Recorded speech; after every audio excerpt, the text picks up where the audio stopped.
What's going on, everybody? Version 4.8 might just be the best patch for us to store out the Primogems and prepare for the Nutland. Now, if you didn't know yet, Phase 1 features Nilou and Navia, while Emilie is only available in the Phase 2 together with Yelan. So in this video, I'm gonna give you my honest thoughts on these characters based on their free-to-play performance. So no constellations and signature weapon whatsoever.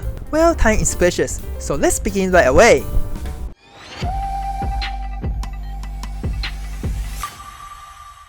Now I don't really understand what's the idea behind the design, but that's on a trend of making niche characters that's either too weak or too restrictive. Unfortunately, Emilie is yet another victim of it. Long story short, she is basically a Dendro version of Chori, but instead of relying on Geo Construct, she requires burning with Pyro characters, which is even more restrictive than Chori in my opinion. Just think about it for a second. One of the biggest strengths of Dendro characters is to apply Dendro for Quicken and Hyper Bloom, but this girl literally eliminates it from her kit. So this basically means not a single Dendro character would ever want to pair with Emilie for resonance, since burning is such a trash relation that no one really likes it, especially for Dendro DPS who heavily relies on Quick Bloom to deal damage. As such, she will always join the team as solo Dendro, leaving her no option to benefit from both Dendro artifacts at the same time, which is a huge loss to her damage potential. On top of that, her team build is heavily restricted to only 3 options: the Virgin, Burning Melt, and Mono Pyro. For the first 2, you can already try it out with Nahida, which Emilie more or less works the same, maybe except for the higher of field damage. While it works pretty fine, both are very niche playstyles compared to Quick Bloom, and none of them are anywhere near meta. So that leaves only one option: Mono Pyro with either Lini or Arlecchino. While these teams definitely looks very promising, there's only one problem to it. Unless you're a pro gamer, it's best for you to bring Zhongli for better experience, which actually makes Chori a better choice than her. Surprise, right? I thought Chori is already in a bad state, but apparently Emilie is even worse. Well, to be fair, the next country is Pyro country, so there might be new Pyro DPS who doesn't require Zhongli's protection. That's the only way Emilie can shine. But these are all just speculations, so it might not happen at all. Even if it does, she's probably on her way on Yelan already, so there's no reason to pull her at the moment. At last, unlike Chori who has the almighty Harbinger of Dawn for free to play, there's just no decent free to play weapon for Emilie, unless you count the Black Cliff, which not only needs extra 5 pulls, but also the damage difference might be too large compared to her signature.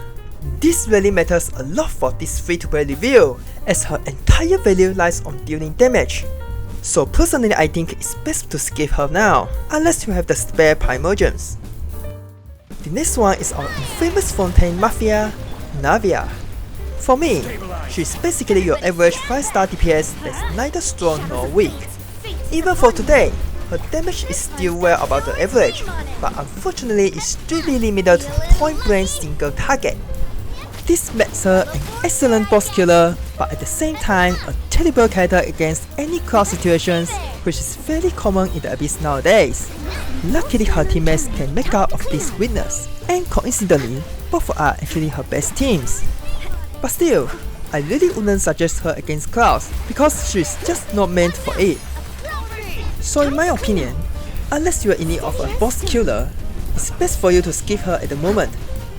Just wait for the new DPS. After all, her biggest strength lies on her damage, which can easily be power creep in the future. Now let's talk about the Sumeru star, Nilou. A year ago when she was first introduced, she was insanely broken to the point that she can easily dominate the Spiral Abyss with absolute minimum investment. That's how strong her AoE was. While she can still do this without much trouble, this author does it better in literally every single way.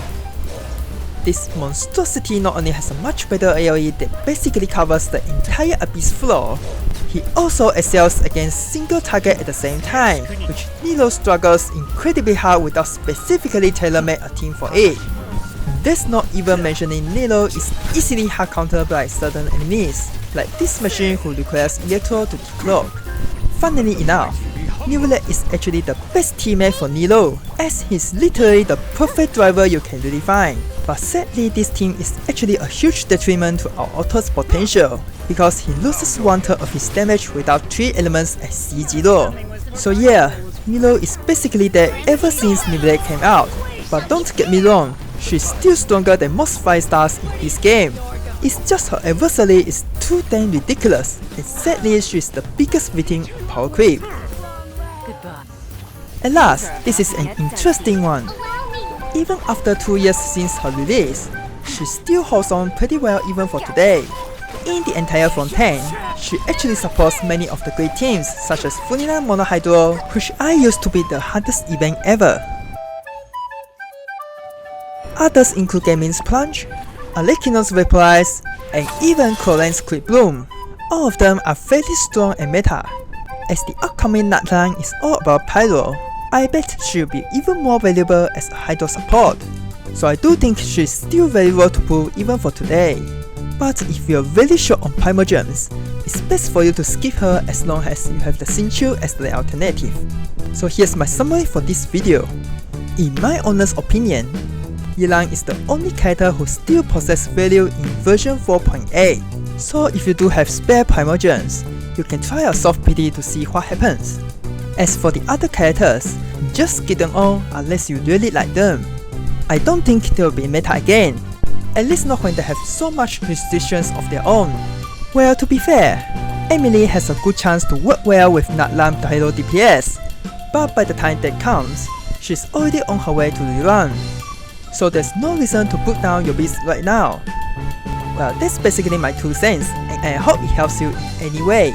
Thanks for watching, and I'll be seeing you in the next one.